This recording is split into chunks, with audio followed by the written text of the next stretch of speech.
Une arrivée surprise, comme Emmanuel Macron les aime.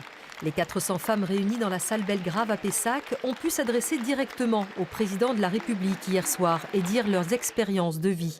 Difficulté de trouver un emploi en situation de handicap, burn-out, inégalité professionnelle, ce sont quelques-uns des témoignages entendus. Un moment que la salle aura retenu est l'intervention d'une habitante de Marcheprime en Gironde, venue remettre un pendentif gilet jaune au président de la République. Celui-ci accepte le cadeau, mais refuse de le porter. Je suis le président de toutes les Françaises et de tous les Français. Oui. Mais j'ai le droit de ne pas mettre un collier gilet jaune, de ne pas mettre un gilet jaune. Je pense qu'il n'est pas prêt à céder. Je pense qu'il va pas. Il entend pas. Il entend mais il n'écoute pas. Ou il écoute et il n'entend pas.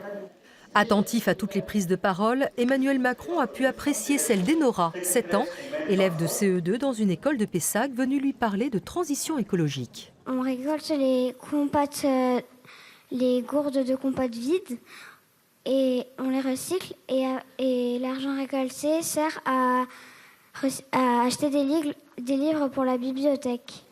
Autre moment fort de la soirée, l'intervention de la femme d'un salarié de Ford Blanquefort qui dit sa crainte de l'avenir sans emploi. Mon mari est employé chez Ford à Blanquefort et il est licencié faute de repreneur.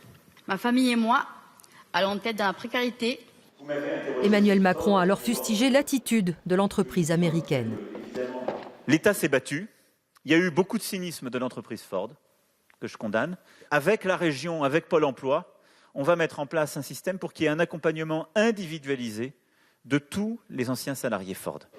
Ces 4 heures d'échange au féminin n'ont pas forcément convaincu toutes les participantes, mais elles auront eu le mérite de donner la parole aux femmes qui sont moitié moins nombreuses que les hommes à participer au grand débat et à s'y exprimer.